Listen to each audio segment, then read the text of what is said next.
Hello guys, आपका स्वागत है हमारे जेके स्टडी स्टफ में। आज की वीडियो में बात करने आ रहे हैं ड्यू कॉलेज के ऐसे स्टूडेंट जो बीए प्रोग्राम से बिलोंग करते हैं और साथ ही साथ वो अभी 5th सेमेस्टर में है। और उनकी जो 5th सेमेस्टर की एक बुक है बीए प्रोग्राम की, वो है 20वीं सदी के विश्व इतिहास के मुद्दे, और इसका जो पार्ट फर्स्ट है उसके बारे में हम इस वीडियो में बात करने आ रहे हैं। अगर मैं इसके सब्जेक्ट को इंग्लिश में बताऊँ तो issues in 20th century world history part first, इसके बारे में बात करेंगे। एंड इसका एक इम्पॉर्टेंट क्वेश्चन जो आपके एग्ज़ाम में कई बार रिपीटेड है और इस बार आने के भी चांसेस है बहुत ज़्यादा, तो वो है अपना क्वेश्चन यूनिट सेकंड से है। यूनिट सेकंड का जो ए पार्ट है, यूरोप और विश्व में प्रथम विश्व युद्ध का दौर और परिणाम।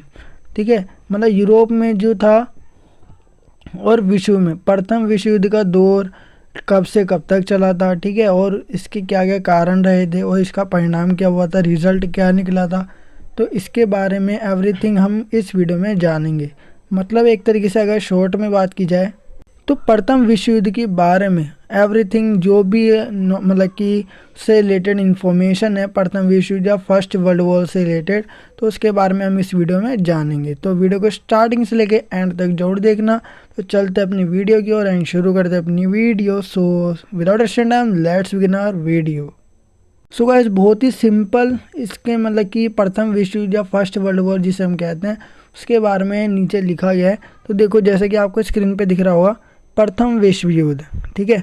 तो दुनिया में अभी तक 2 विश्व युद्ध हो चुके हैं, मतलब जिसमें युद्ध तो हुआ था, मतलब लड़ाई तो हुई थी और खून खराबे भी बहुत ज़्यादा हुए थे, लेकिन वो विश्व का युद्ध कहलाया था। तो पहली बार ये विश्व युद्ध हुआ था, तो इसको हम महान युद्ध के नाम से भी जानते हैं। ठीक है, प्रथम विश्व युद्ध मतलब कि फर्स्ट वर्ल्ड वॉर को महान युद्ध के नाम से भी जाना जाता है। क्यों? क्योंकि फर्स्ट टाइम विश्व के ज़्यादा से ज़्यादा देश, मतलब वर्ल्ड के जो ज़्यादा से ज़्यादा देश हैं, मतलब उस वर्ल्ड के अंदर आने वाले, तो वो सारे के सारे इस युद्ध में, जो कि कब चला था 1914 से लेकर 1918, मतलब 1914 से लेकर 1918 तक चला था। तो इसमें ज़्यादा से ज़्यादा देशों की भागीदारी रही थी, बहुत ज़्यादा लोग इसमें शामिल हो गए थे। ठीक है, तो जिसके कारण इसे नाम दे दिया गया प्रथम विश्व युद्ध। अभी इसके बारे में क्या हिस्ट्री है उसके बारे में भी अभी हम इस नोट्स में जानेंगे। तो सबसे स्टार्टिंग में चलते हैं कि वो डेट क्या थी जिस दिन प्रथम विश्व युद्ध शुरू हुआ था, और वो वाली डेट क्या थी जिस दिन प्रथम विश्व युद्ध ख़त्म हुआ था। ठीक है, तो देखो प्रथम विश्व युद्ध के बारे में हम सारी की सारी बातें करेंगे। तो ये सबसे पहले हमें मेन चीज़ देखनी है कि कब स्टार्ट किया गया था और कब एंड किया गया था। तो देखो 28 जुलाई मतलब 28 जुलाई 1914 से 11 नवंबर 1918 तक चले प्रथम विश्व युद्ध, ठीक है, को महान युद्ध के नाम से भी जाना जाता है। मतलब जुलाई 28 में शुरू हुआ था और 11 नवंबर को ख़त्म हो गया था विश्व युद्ध। और दूसरी बात डेट ईयर की बात करें तो 1914 से 1918 के बीच में चला था। प्रथम विश्व युद्ध का दूसरा नाम है महान युद्ध। आई होप आपको ये समझ आ गया होगा अगर जो मैंने आपको बताया। अब इसके बाद जो नेक्स्ट पॉइंट आता है अपना, प्रथम विश्व युद्ध मुख्य शक्तियों, मतलब जो मेन पावर्स होती है, और मित्र देशों, ठीक है, जिसको अलायंस भी कह सकते हैं हम, के बीच लड़ा गया था। मतलब मुख्य शक्तियाँ थी और मित्र देश, मतलब ये ग्रुप के नाम कह सकते हो आप। तो विश्व जो था 2 गुटों में बटा हुआ था, मुख्य शक्तियाँ और मित्र देशों में। तो देखते हैं मित्र देशों में कौन कौन से देश आते हैं और मुख्य शक्तियों में हम कौन कौन से देश को शामिल करते हैं। अगर एक और बार मैं बताऊं, प्रथम विश्व युद्ध में 2 प्रकार के गुट थे, ठीक है। एक तो मुख्य शक्तियाँ, जिसको हम क्या बोल सकते हैं, केंद्रीय शक्तियाँ भी कह सकते हैं या केंद्रीय देश भी कह सकते हैं, उसके अंदर आने वाले देशों को। दूसरी ओर बात करें तो मित्र देश, जिसको अलायंस भी कहा जाता है। तो इन 2 के बीच में, मतलब 2 गुटों के बीच में जो था युद्ध लड़ा गया था और इसको नाम दिया गया प्रथम विश्व युद्ध, ठीक है। और ये सबसे ज़्यादा भयंकर था क्योंकि वर्ल्ड में पहली बार ऐसी स्थिति बनी थी प्रथम विश्व युद्ध की। फिर उसके बाद दूसरी स्थिति बनी थी, लेकिन तीसरी वाली बनने वाली थी लेकिन वो रुक गई थी, लेकिन उसका समय बहुत ज़्यादा चला था। ठीक है, मैं बात कर रहा हूँ प्रथम विश्व युद्ध की और दूसरे विश्व युद्ध की, और तीसरा जो हुआ नहीं था, होने वाला था, लेकिन उसको नाम दे दिया गया शीत युद्ध, क्योंकि वो मतलब कि होने वाला था लेकिन वो टल गया था। ठीक है, और उसके अंदर भी बहुत सारी भयंकर एक्टिविटी हुई थी। तो फिलहाल हम चलते हैं अभी प्रथम विश्व युद्ध की ओर, जो हम बात कर रहे थे। मुख्य शक्तियाँ मतलब कि केंद्रीय शक्तियाँ भी कह सकते हैं इसके अंदर भी जो प्रथम विश्व में जो केंद्रीय शक्तियाँ थी वो भी शामिल थी, और दूसरा मित्र देश जिसको अलायंस भी कहते हैं, ये दोनों ही शामिल थे। अब बात करें मित्र देशों में फ्रांस, रूस और ब्रिटेन जैसे शक्तिशाली देश शामिल थे। फ्रांस भी शामिल था, रूस भी शामिल था और ब्रिटेन भी शामिल था। जब वर्ष 1917 के बाद संयुक्त राज्य अमेरिका, मतलब संयुक्त राज्य अमेरिका जो है यूएसए, भी मित्र देशों की ओर से युद्ध में शामिल हो गया। मतलब पहले तो ब्रिटेन, फ्रांस, रूस, ये तीनों के तीनों किस में शामिल थे? मित्र देशों में। लेकिन 1917 में क्या हुआ, यूएसए भी किस में शामिल हो गया? मित्र देशों में शामिल हो गया। मतलब ज़्यादातर पावरफुल कंट्री मित्र देश में शामिल थी। अब दूसरी ओर देखते हैं, एक और ग्रुप था अपना मुख्य शक्तियाँ जिसको हम कहते हैं या केंद्रीय शक्तियाँ कहते हैं। उसमें शामिल प्रमुख देशों में जर्मनी था, ऑस्ट्रिया, हंगरी, ओटोमन साम्राज्य और बुल्गारिया आदि देश शामिल थे। ठीक है, तो दोनों गुट थे और दोनों में कई सारे देश क्या थे? शामिल थे। ठीक है, लेकिन ज़्यादातर अगर मैं बात करूं तो ज़्यादातर पावरफुल किसको माना जाता था? मित्र देशों को, क्योंकि उसमें यूएसए भी शामिल था, ब्रिटेन, ठीक है, ब्रिटेन के पास भी बहुत ज़्यादा पावर थी, फ्रांस, रूस, तो इन सब के पास, क्योंकि फ्रांस, रूस जो है, रूस के पास सबसे ज़्यादा क्या थे? हथियार थे। तो हम कह सकते हैं कि मित्र देशों को सबसे ज़्यादा पावरफुल माना जाता था। अब देखते हैं आगे, ये तो अपने वो गुट थे जो प्रथम विश्व युद्ध में शामिल होते और आपस में लड़ रहे थे। ठीक है, तो ये थोड़ी सी इन्फॉर्मेशन थी। अब इसके बाद देखते हैं प्रथम विश्व युद्ध के कारण, मतलब किन कारणों से प्रथम विश्व युद्ध या पहला विश्व युद्ध हुआ था या फर्स्ट वर्ल्ड वॉर हुआ था। पहला है अपना सैन्यवाद। ठीक है, पहला क्या है? सैन्यवाद। अब देखो इसमें क्या बताया गया है, इसके कारण प्रथम विश्व युद्ध कैसे हुआ वो देखते हैं। हर देश ने खुद को आधुनिक हथियारों से लैस करने का प्रयास किया। मतलब हर किसी ने ना अपने आप को, खुद को, मतलब कोई भी, हर कोई देश है जो प्रथम विश्व युद्ध में शामिल था, वो अपने आप को हथियारों से परिपूर्ण करना चाहता था। मतलब हथियार उसके पास होने चाहिए, वो ऐसा मानता था। ठीक है, सारे देश क्या मानते थे कि मेरे को सबसे ज़्यादा किसकी ज़रूरत है? हथियारों की। सभी देशों ने उस समय आविष्कार होने वाले मशीन गन, टैंक, बंदूक, 3 बड़े जहाज, बड़ी आर्मी का कॉन्सेप्ट आदि लाया गया। मतलब सभी ने क्या करा, जो जो चीज़ों के आविष्कार हो रहा था मिलिट्री से रिलेटेड या सैनिक वाली चीज़ों से रिलेटेड, वो क्या करने लग गए, उनको ज़्यादा बढ़ावा देने लग गए। मतलब सबने ना ज़्यादातर हथियारों पर क्या करने लग गए थे? खर्च करने लगे थे अपने पैसे उस समय। ठीक है, हर कोई देश क्या कर रहा था, अपनी जो अर्थव्यवस्था का ज़्यादा से ज़्यादा जो, मतलब कि आर्थिक जिसे हम कहते हैं, सब कुछ किस पे लगा रहा था? सैन्य वाली चीज़ों पे लगा रहे थे, मतलब हथियारों पर लगा रहे थे। क्योंकि वो क्या चाहते थे? हथियारों से परिपूर्ण होना चाहते थे। एक तरीके से अगर कोई भी संकट आए तो उसका सामना किया जा सके हथियारों के द्वारा। तो सभी देशों ने उस समय आविष्कार होने वाले मशीन गन, टैंक, बंदूक, 3 बड़े जहाज, बड़ी आर्मी का कॉन्सेप्ट आदि लाया गया। इन सभी चीज़ों में ब्रिटेन और जर्मन दोनों काफ़ी आगे थे। ठीक है, ब्रिटेन और जर्मन दोनों के दोनों क्या थे? सबसे आगे थे। अब देखो, ब्रिटेन जो था मित्र राष्ट्र में शामिल था, और अगर जर्मनी की बात करें तो वो केंद्रीय शक्तियों, मतलब मुख्य शक्तियों में शामिल थे। तो दोनों गुट के अंदर कोई ना कोई था पावरफुल जो क्या कर रहा था, इन सबको सबसे आगे मानता था। मतलब हथियारों से परिपूर्ण हो गया था वो। इनके आगे होने की वजह इन देशों में औद्योगिक क्रांति का बढ़ना था। मतलब इसके अंदर ना औद्योगिक क्रांति हुई थी इन दोनों में, जर्मनी और ब्रिटेन में। ठीक है, ये उद्योगों को भी ज़्यादा बढ़ावा देते थे। औद्योगिक क्रांति से ये देश बहुत अधिक विकसित हुए। मतलब इनका डेवलपमेंट औद्योगिक क्रांति से हुआ। ठीक है, और अपनी सैन्य क्षमता को बढ़ाया इन्होंने। ठीक है, औद्योगिक क्रांति के माध्यम से इन्होंने अपनी जो सैनिक, मतलब मिलिट्री वाली जो पावर थी, कैपेसिटी, उसको क्या कर लिया इन्होंने? बढ़ा लिया। इन देशों ने, दोनों देशों ने, ठीक है, ब्रिटेन और जर्मन ने अपने इंडस्ट्रियल जो कॉम्प्लेक्सेस थे उसका इस्तेमाल अपनी सैन्य क्षमता को बढ़ाने के लिए किया था।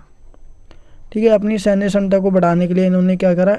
औद्योगिक क्रांति के अंदर जो जो कॉम्प्लेक्स थे उनको, उनके अंदर इसका यूज़ किया था सैन्य क्षमता को बढ़ाने के लिए। आगे बोला गया, जैसे बड़ी बड़ी विभिन्न कंपनियों में मशीन गन, का टैंक आदि के निर्माण कार्य चलने लगे। यहीं से ही मॉडर्न आर्मी का कॉन्सेप्ट शुरू हो गया था। मतलब एक तरीके से ना ये है कि प्रथम विश्व युद्ध जब चल रहा था 1914 से लेकर 1918 के बीच, तो अधिकतर देश, ज़्यादातर तो ब्रिटेन और जर्मन, जो कि अलग अलग गुट में शामिल थे। एक मित्र की तरफ था, एक मित्र राष्ट्र में था, और दूसरा केंद्रीय शक्ति या मुख्य शक्तियों में शामिल था। ठीक है, ब्रिटेन जो था मित्र में था और केंद्रीय शक्तियों की तरफ से कौन था, जर्मन। तो ये दोनों के दोनों ज़्यादातर क्या करना चाहते थे, हथियार चाहते थे कि इनका जो देश है वो हथियारों से क्या हो, जो भी हथियार रिलीज़ होते हैं या फिर जिनका आविष्कार हो रहा है वो तुरंत चाहते हैं कि उनके देशों में आ जाए और उनको एक शक्ति मिल जाए कि हम पे सबसे ज़्यादा हथियार है। ठीक है, तो ऐसा ये करना चाहते थे। तो इसी के कारण क्या हुआ, ये हथियारों से परिपूर्ण हुए और आपस में मतलब इन्होंने क्या किया था, प्रथम विश्व युद्ध का ये कारण बन गया था, क्योंकि हर किसी के पास क्या हो गए थे, हथियार हो गए थे। अब हथियार का वो यूज़ भी करेंगे, तो वो प्रथम विश्व युद्ध चाहते ही थे। ठीक है, अभी ये तो सिंपल कॉन्सेप्ट था सैन्यवाद, इससे ज़्यादा नुकसान नहीं हुआ था क्योंकि हथियार ही रखे गए थे। इसमें अभी हथियारों की बात हो रही है, अभी विश्व युद्ध हुआ नहीं था, ये कारण बना है अपना। ठीक है, दूसरा देखते हैं साम्राज्यवाद। साम्राज्यवाद के कारण कैसे हुआ प्रथम विश्व युद्ध। उस समय पश्चिमी यूरोपीय देश चाहते थे, मतलब यूरोप के देश तो थे लेकिन पश्चिम की साइड थे। ठीक है, उनकी कॉलोनीज या फिर विस्तार अफ्रीका और एशिया में भी फैले। मतलब देखो, जिस समय क्या चल रहा था, प्रथम विश्व युद्ध चल रहा था, तो उस समय यूरोप के देश, ज़्यादातर यूरोप बहुत बड़ा है, तो यूरोप का जो पश्चिमी पार्ट है ना, वाले देश चाहते थे कि उनकी जो कॉलोनी है या फिर उनका जो विस्तार है, उनका फैलाव कहाँ पर हो, अफ्रीका में भी हो और एशिया में भी हो। ठीक है, एशिया में अपना भारत भी आ जाएगा।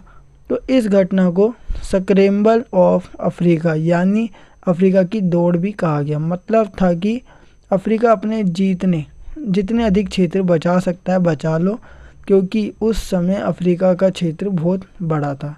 मतलब इसमें बताया गया कि जो यूरोप के देश थे, यूरोप भी बड़ा था और अफ्रीका भी बड़ा था। ठीक है, एशिया ज़्यादा बड़ा नहीं था, लेकिन अफ्रीका की बात करें, अफ्रीका बड़ा था। दूसरी बात, यूरोप का जो पश्चिमी इलाका है वो क्या कहता है, अफ्रीका के लिए उन्होंने ये कहा कि अफ्रीका जितना तुम अपना, मतलब अफ्रीका का एरिया बड़ा है, तो यूरोप ने ये कहा है, पश्चिम यूरोप के देशों ने, कि अफ्रीका जितना एरिया तुम बचा सकते हो बचा लो, क्योंकि उस पर कब्जा करने कौन आ रहा है, यूरोप के देश आ रहे हैं जो पश्चिमी इलाके के हैं। ठीक है, यह समय 1880 के बाद का था, जब सभी बड़े देश अफ्रीका पर कब्जा कर रहे थे। मतलब 1880 के बाद एक समय ये भी आया था 1914, तो 1880 के बाद से ही क्या हुआ था कि सभी बड़े बड़े देश किस पे कब्जा करना चाहते थे, अफ्रीका पर। ठीक है, इन देशों में फ्रांस, जर्मनी, हॉलैंड, बेल्जियम आदि थे। इन सभी देशों का नेतृत्व ब्रिटेन कर रहा था। ब्रिटेन का उस समय काफ़ी देशों पर कब्जा था और वह काफ़ी सफल देश था।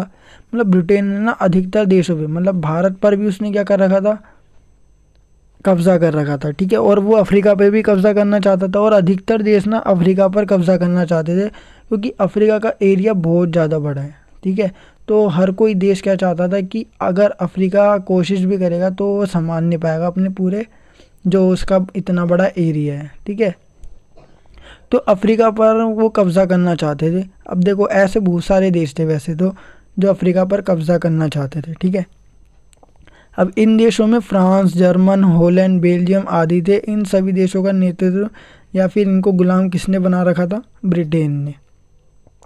ब्रिटेन का उस समय काफ़ी देशों पर कब्जा था, वह काफ़ी सफल देश था। ठीक है, ब्रिटेन के बारे में जैसे कि हम जानते हैं, वो व्यापार करने आए थे भारत में, लेकिन भारत को उन्होंने क्या बना लिया बाद में, गुलाम।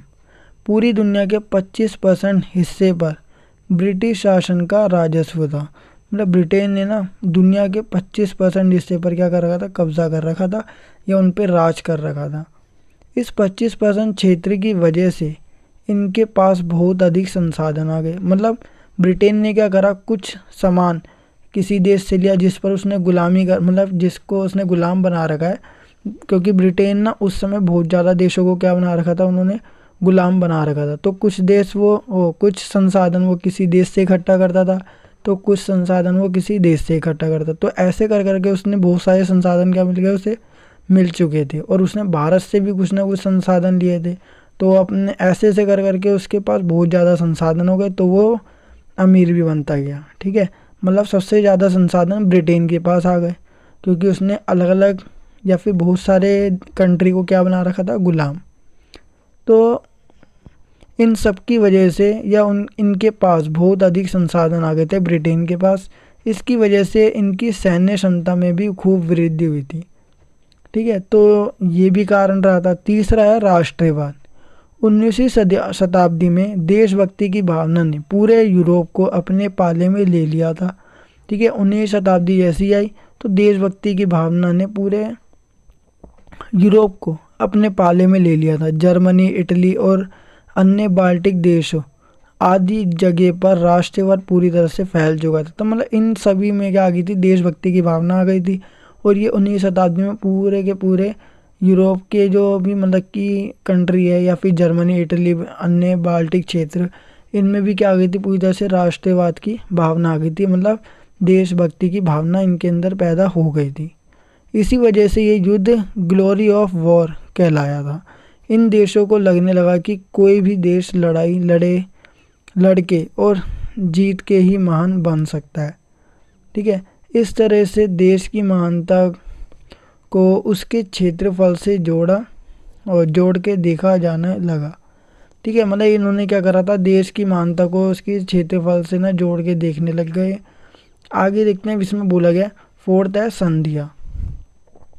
उस समय कई प्रकार की संधियाँ हो रखी थी, जिसके अनुसार ये माना जाता था कि यदि एक पर हमला होगा, यदि कोई एक देश है अगर उस पर हमला होगा तो अन्य सभी देश उस पर क्या मानेंगे, हमला मानेंगे, जिन्होंने क्या कर रखी है, संधियाँ कर रखी है, तथा विरोधी देश से लड़ेंगे। मतलब संधि में ये कहा गया था कि अगर किसी भी दूसरे देश ने किसी देश पर क्या करा, हमला करा, और जिस देश पर हमला करा उसके साथ भी कोई ना कोई है, तो अगर उस देश पे हमला करता है तो उसके बाद जो उसके साथ वाला है तो वो भी मानेगा कि मेरे ऊपर भी हमला हुआ है, तो जो साथ वाला कंट्री है वो भी क्या करेगा, वार करेगा।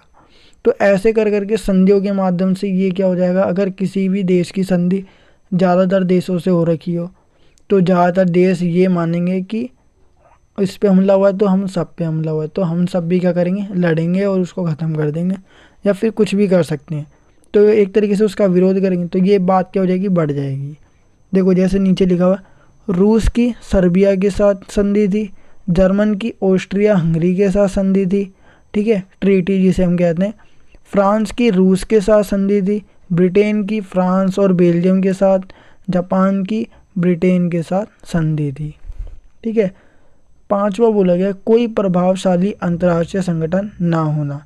मतलब जिस समय प्रथम विश्व युद्ध चल रहा था तो वर्ल्ड के अंदर कोई भी प्रभावशाली अंतर्राष्ट्रीय संगठन नहीं था जो कि शांति की स्थापना कर सके या विश्व युद्ध को रोक सके। जैसा कि इसमें बताया गया है, उस समय यूएनओ जैसा कोई प्रभावशाली मतलब कोई पावरफुल अंतर्राष्ट्रीय या इंटरनेशनल ऑर्गेनाइजेशन नहीं था। लेकिन आज यूएनओ मौजूद है। यूएनओ मतलब जो यूनाइटेड नेशन ऑर्गेनाइजेशन है वो मौजूद है, जो विश्व में शांति की स्थापना के लिए बनाया गया है। ठीक है, यूएनओ का कार्य क्या है, शांति की स्थापना करना विश्व में। लेकिन फिर भी यूएनओ सभी युद्ध को रोकने में सफल नहीं हो पाया। मतलब यूएनओ बन गया है लेकिन उसके बावजूद भी कई युद्ध जो है वो हुए थे। मतलब यूएनओ पूरी तरीके से शांति नहीं बना पाया था, क्योंकि उसके होने के बावजूद भी कई बार युद्ध हुए हैं। ठीक है, लेकिन उसका काम क्या था, युद्ध को रोकना, शांति की स्थापना करना विश्व में। ठीक है, जो भी बातचीत से की जा सकती है उसे हिंसा से ना करना। तो इस प्रकार के कार्य यूएनओ को दिए गए थे, लेकिन कई बार ये असफल भी हुआ है, मतलब सफल नहीं हो पाया। तो उस समय ठीक है, तो उस समय तो कोई भी प्रभावशाली अंतर्राष्ट्रीय संगठन नहीं था। मतलब जब प्रथम विश्व युद्ध चल रहा था तो उस समय कोई भी प्रभावशाली, जैसा यूएनओ है वैसा कोई भी प्रभावशाली संगठन नहीं था। तो उस युद्ध को रोक पाना अर्थात प्रथम विश्व युद्ध को रोक पाना असंभव था। ठीक है, इम्पॉसिबल था कि प्रथम विश्व युद्ध को कोई रोक सके। अब इसमें देखो अन्य महत्वपूर्ण कारण क्या रहे हैं। ठीक है, आर्कड्यूक फ्रांस फर्डिनांड ऑस्ट्रिया के क्या थे, राजकुमार थे। इन पर जून 1914 को गर्विलो प्रिंसेप नामक आदमी ने क्या कर दिया था, हमला करा और इन्हें मार दिया था। इस हत्या के बाद क्या हुआ, साइबेरिया को धमकियाँ मिलनी शुरू हो गई थी ऑस्ट्रिया को ऐसा लगता था कि साइबेरिया, जो कि बोस्निया को आज़ादी दिलाने में मदद कर रहा था, इस हत्या में शामिल है। मतलब सिंपल बात यह है कि जो ऑस्ट्रिया है, ठीक है, उसके राजकुमार पर हमला हुआ था जून 1914 में, ठीक है, और वो हमला किया था गर्विलो प्रिंसेप नाम के एक आदमी ने, ठीक है, और उस पर हमला करके मतलब ऑस्ट्रिया के राजकुमार पर हमला किया और उसे मार दिया। अब क्या हुआ, इस हत्या के बाद साइबेरिया को धमकियां मिलनी शुरू हो गई। ऑस्ट्रिया को ऐसा लगता था कि साइबेरिया, जो कि बोस्निया को आज़ादी मतलब उसको आज़ाद कराने में क्या कर रहा, मदद कर रहा था, इस हत्या में शामिल है, ठीक है। साइबेरिया को धमकी मिलनी शुरू हुई थी और ऑस्ट्रिया की ये गलतफहमी थी। अब क्या हुआ आगे, ऑस्ट्रिया ने इस हत्या के बाद साइबेरिया को अल्टीमेट दिया कि मतलब धमकी दे दी कि वे जल्दी क्या कर दे, आत्मसमर्पण कर दे और साइबेरिया ऑस्ट्रिया के अंडर में आ जाए, ठीक है। ऑस्ट्रिया ने ये धमकी दी थी। आगे क्या हुआ, इसके बाद इस मसले पर साइबेरिया ने रूस से क्या मांगी, मदद मांगी, और रूस को बाल्टिक देश में मतलब बाल्टिक्स जो देश है उसमें क्या करा, क्षेत्रों में हस्तक्षेप मतलब दखल करने का एक और मौका मिल गया। तो रूस को क्या मिल गया, एक मौका मिल गया कि बाल्टिक क्षेत्र पे वो क्या कर सके, हस्तक्षेप कर सके और उनको बचाने का मौका दे, या फिर और भी कुछ बात हो सकती है। ऐसा होते देख धीरे धीरे ये दो देश की लड़ाई ना होकर विश्व युद्ध में बदल गई। मतलब बहुत सारे देश क्या हुआ, इसमें शामिल होने लग गए, धीरे धीरे कोई ना कोई क्या आने लग गया, मतलब कि शामिल होने लग गया कि इसको बचाना है, फिर उसको आज़ादी करवाना है। अब इसमें बात क्या आती है, ये सब क्यों कर रहे थे, क्योंकि ये सब ना संधियों से भी बंधे हुए थे, एक दूसरे की हेल्प कर रहे हैं, क्योंकि एक देश पर हमला हुआ तो दूसरा देश अपने ऊपर हमला मान रहा है।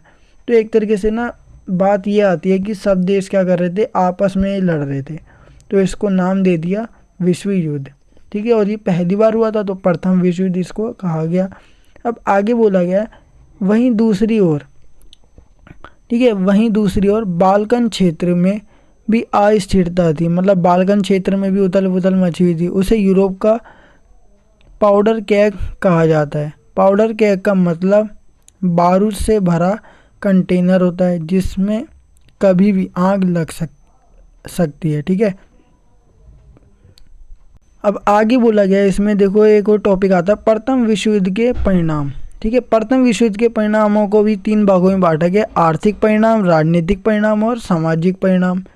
अब देखो ये परिणाम तो है, ये ज़्यादा इंपॉर्टेंट नहीं है, लेकिन अपन को कारण पढ़ने थे वो अपना हो चुका है, लेकिन अपन को थोड़े से और इन्फॉर्मेशन लिखनी पड़ेगी कि प्रथम विश्व युद्ध ख़त्म कैसे हुआ था। तो देखो प्रथम विश्व युद्ध की डेट हमें पता है कि 11 नवंबर 1918, मतलब 11 नवंबर 1918 में क्या हुआ था, फर्स्ट वर्ल्ड वॉर अपना फिनिश्ड हो गया था। दैन इसमें बोला गया, देखो 1918 में जर्मन आक्रमण के बाद मित्र देशों के पलटवार ने, मतलब मित्र देशों ने क्या करा, पलट कर वार दिया था, जर्मन सेना को निर्णायक वापसी करने के लिए मजबूर किया, ठीक है। अक्टूबर नवंबर मतलब 1918 में क्रमशः तुर्की और ऑस्ट्रिया ने आत्मसमर्पण कर दिया, ठीक है। तुर्की और ऑस्ट्रिया ने क्या कर दिया था, सरेंडर कर दिया, जिससे जर्मनी अकेला पड़ गया था। अब जर्मन क्या हो गया, अकेला पड़ गया। पहले उसको वार्निंग भी दी थी कि वो तुम जो भी वार कर रहे हो उसे वापस कर लो, लेकिन वो नहीं माना, तो जर्मन अब क्या पड़ गया, अकेला पड़ गया, क्योंकि ऑस्ट्रिया ने अभी क्या कर दिया, आत्मसमर्पण या फिर वो जो सरेंडर कर दिया था। बाद में क्या हुआ था, जर्मन की हार हुई और वहीं से सत्ता भी बदल गई। नई सत्ता के आने से जर्मनी ने युद्ध विराम के घोषणा पत्र पर हस्ताक्षर किए और ये प्रथम विश्व युद्ध 11 नवंबर 1918 को जाकर ख़त्म हुआ। इस विश्व युद्ध में 1 करोड़ 10 लाख सिपाही और लगभग 60 लोग, ठीक है, 60 लाख जो आम नागरिक है वो मारे गए। इसमें मरने वालों की संख्या 1 करोड़ 70 लाख थी, वहीं 2 करोड़ घायल भी हुए थे, ठीक है। ये डाटा है जो नीचे अप्रोक्सीमेटली में आप इतने लिख सकते हो। इस युद्ध ने पूरी दुनिया को आर्थिक मंदी में भी ला दिया था, मतलब बहुत ज़्यादा क्या आ गई थी, हर किसी की इकोनॉमी क्या हो गई थी, इस युद्ध के कारण ख़राब हो गई थी, क्योंकि अधिकतर देश किस में जुड़े हुए थे, बस सैन्य हथियार में जुड़े हुए थे, ठीक है। उनको क्या खरीदना था, केवल हथियार खरीदने थे, तो सबने सारे के सारे पैसे ज़्यादातर किस में लगा दिए, हथियारों में लगा दिए। तो इससे पूरे देश में विश्व युद्ध के बाद क्या हुआ था, पहला विश्व युद्ध ख़त्म हुआ तो 1918 के बाद उन जब सारी स्थिति नॉर्मल हो गई तो उनको पता लगा कि हमारी इकोनॉमी तो डाउन होती जा रही है। ठीक है, तो इस युद्ध ने पूरी दुनिया को आर्थिक मंदी में भी क्या कर दिया था, ला के खड़ा कर दिया था। इस युद्ध के बाद अमेरिका एक विश्व शक्ति बन के उभरा था। ठीक है, अब एक मात्र महाशक्ति तो बाद में बना था, लेकिन एक शक्ति बन चुका था अमेरिका, क्योंकि सारा क्रेडिट फर्स्ट वर्ल्ड वॉर में किसको मिल गया, अमेरिका को मिल गया। ठीक है, लेकिन अमेरिका बाद में ही शामिल हुआ था। तो इसमें हम कह सकते हैं कि मित्र राष्ट्र की क्या हो गई थी, जीत हो गई थी। ठीक है, फर्स्ट वर्ल्ड वॉर में कौन जीता था, मित्र राष्ट्र के देश, जिसमें कौन शामिल था, अमेरिका भी शामिल था। ठीक है, जो बाद में हुआ था 1917 में। अब इसके बाद देखो जो है दूसरा विश्व युद्ध आता है, फिर उसके बाद तीसरा नहीं होता, लेकिन शीत युद्ध आ जाता है। ठीक है, सो गाइस ये थी अपनी फर्स्ट वर्ल्ड वॉर से related information.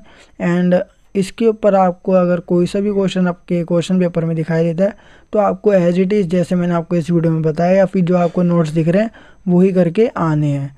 I hope guys आपको ये वीडियो जरूर पसंद होगी। अगर आपको ये वीडियो पसंद है तो वीडियो को लाइक शेयर कमेंट करना बिल्कुल ना भूलिए, और साथ ही साथ अगर आप हमारे चैनल पर नए हो तो चैनल को सब्सक्राइब एंड बेल नोटिफिकेशन पर क्लिक करके आप हमारी आने वाली हर वीडियो की नोटिफिकेशन को तुरंत पा सकते हैं। सो गाइस मिलते हैं नेक्स्ट वीडियो के साथ। So thanks for watching this video.